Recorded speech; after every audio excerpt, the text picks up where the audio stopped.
last month. I've given people confidence. I've had a lot of consulting sessions, and I feel good about that. But for me, my confidence is high, and I'm just, even at this high level, I'm thinking, could I have done more? So if you're trying to get through this, bolster your confidence, make a list of things that you want to accomplish and get through this. So when you come out of COVID, whatever that looks like for you, you're doing it with confidence and authority and enthusiasm. Get to the other side, because, next point, this is Les Brown, you are going to make it.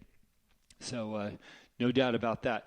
Now, here's an interesting one. I know for a fact this comes from David Meltzer, because he's my coach, and I reference him a lot. And that is ask for help. Ask for help. And there's nothing wrong with asking, and it's interesting. As humans, we have the tendency to want to help other people. I was talking to my wife about it last night. We are helping a few families with babysitting or helping take care of the kids because kids aren't in school. And, we want to help. And this is how we are as humans. We're made that way. So if you are stuck, if you are challenged, if you're trying to get over a hump, business, personal, whatever it might be, ask for help. People want to help. And don't ever second guess that. And maybe the first person you ask can't. That doesn't mean others won't. And sometimes if you're not afraid to reach out, put your ego aside and ask for help, you'll be amazed at what you can find in others to support and get you through whatever it is you need help with. Okay, actually this is another David Meltzer. I got two more from him, and then we're going to wrap this up. Focus on the 4 things you can't control. They are what you think, what you say, what you do, and what you hear. And his point is everything else will sort that out. So if you really think about all the things that I just talked about, and you can control what you think, meaning when you get up in the morning, if you think, I'm going to have a great day, I'm going to exercise, I'm going to eat right, I'm going to be successful, I'm going to find 5 ways to make money today because I'm locked up in my house, and I think I can reach out and connect with somebody that's going to change my life, what you think, you'll be able to do.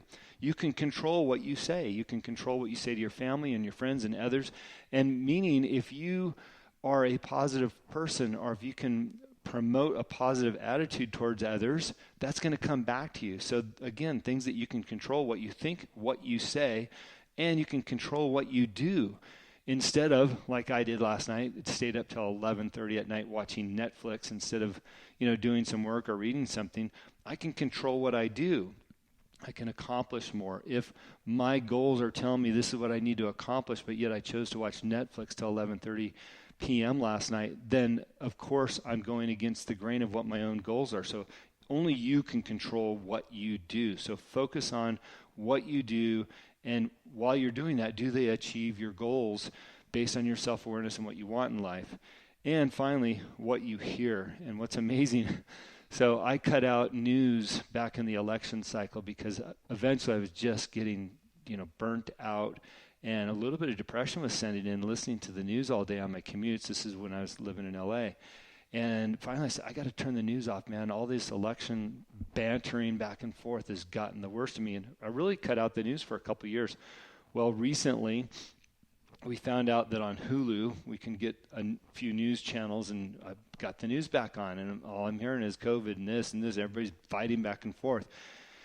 And all of a sudden, my mentality is changing. And I thought, you know what? I need to focus on what I'm hearing. I'm hearing a lot of negative energy.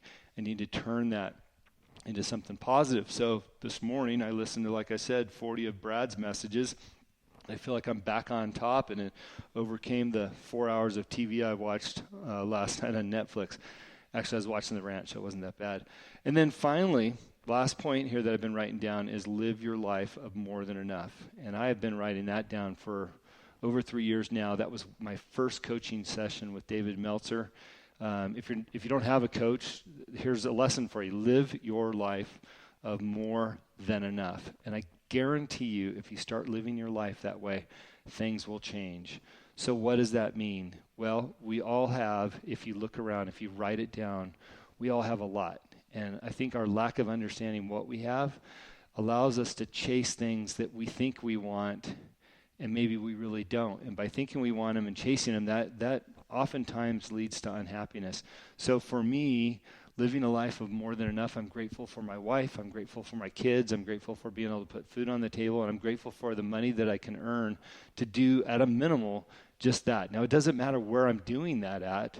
I'm just grateful for those things. And that, to me, is more than enough. So if I had the ability to go out and buy that new lawn tractor yesterday so I could mow my lawn, that is way more than enough than what I need. That's a luxury because I could have borrowed one from the neighbors. So live a life of more than enough and realize sometimes the things that you're chasing are things that you don't even really need. And if you're not getting them, it's not reason to be dissatisfied or unhappy with your life because you do have more than enough. Those are just things.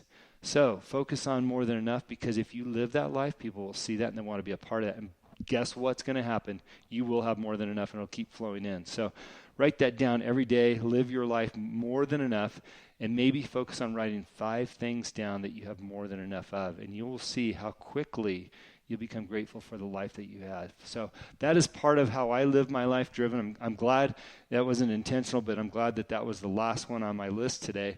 That was the last message I heard before I turned on the record button. So this is Live Life Driven. I hope I didn't waste your 20 minutes, but hopefully you got maybe one tidbit out here.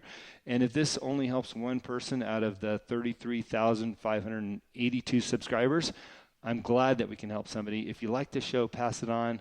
If not, hey, you have a choice, just turn it off. And I look forward to having Justin Farrington back on the show as my co-host for Live Life Driven. Enjoy the balance of your week.